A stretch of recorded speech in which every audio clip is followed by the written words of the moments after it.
Regardez cette vue imprenable, ce paysage grandiose. Bienvenue dans le Pays Noir. Voici notre terrain de jeu politique du jour, car arrêt aujourd'hui dans cette circonscription électorale de Charleroi.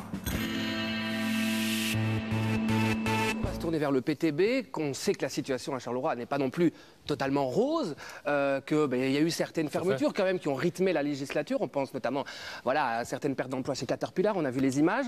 Donc là, quel bilan vous dressez justement de la politique d'emploi La question, c'est surtout aussi de savoir comment on garde les emplois. Parce qu'en fait, finalement, la politique de la région wallonne, ça consiste à saupoudrer des millions qu'on donne aux multinationales sans le moindre contrôle sur la durabilité ou la stabilité des emplois. C'est quand même ce qui s'est passé notamment à Caterpillar. Donc Caterpillar, qui est aussi une entreprise qui a été aidée par la région wallonne, qui gagne 600 millions d'euros sur l'année et qui pourtant détruit des centaines d'emplois. Donc pour nous, il est clair qu'en fait, tout l'argent qu'on a mis, notamment dans le contrat d'avenir, dans le plan marché, etc., donc une somme de 4 milliards au total, on aurait dû plutôt construire des emplois publics dans le domaine industriel ou dans d'autres Véronique domaines. Salvi, son rêve, ça c'est sur papier. Concrètement pour le citoyen à Charleroi, le PTB propose aussi de bloquer les loyers, c'est faisable ça? Le problème, c'est que le secteur du logement ne peut pas être considéré comme un secteur comme un autre. Là, il est considéré comme un secteur marchand, où il y a une offre, où il y a une demande. Mais en fait, il y a plus de demande que d'offres. Donc du coup, évidemment, tous les prix augmentent. Ce qu'il faudrait, c'est que le parc locatif public joue le rôle de régulateur du marché. Et quand vous entendez le gouvernement, justement, avec ces différentes propositions, il y a quand même eu une marche en avant, on a pris en considération ou pas? Les propositions qui sont faites ici ne vont pas empêcher l'augmentation globale du prix de l'immobilier. Et donc si on a un secteur de logement public qui est beaucoup plus important que les 7%, 7 petits pourcents qu'il y a pour le moment dans le parc locatif global, qui sont en fait des logements publics et sociaux, on ne sait pas jouer. Au niveau wallon, c'est 7%. Donc oui, on ne sait pas. 10.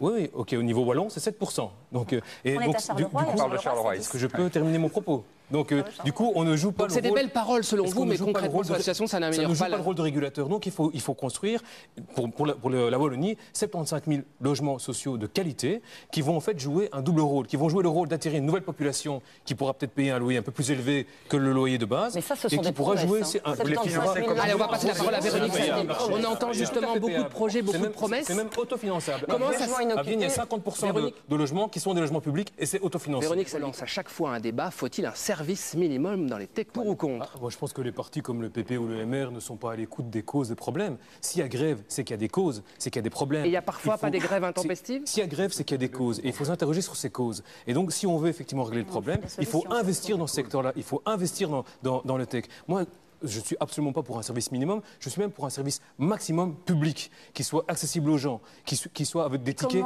qui diminuent de prix et qui soit effectivement avec des aides pour le personnel. Par exemple, pourquoi pas, pour les problèmes de sécurité qui sont quand même une des causes des grèves, les agressions et ce type de problème-là dans les bus, pourquoi pas avoir un deuxième homme dans les bus qui aide le chauffeur à gérer son trajet. Certains chômeurs vont se retrouver dans la rue exclus. En tout cas, à Charleroi, ce qui est clair, c'est qu'il y a beaucoup de gens qui ont peur de ce qu'ils vont devenir.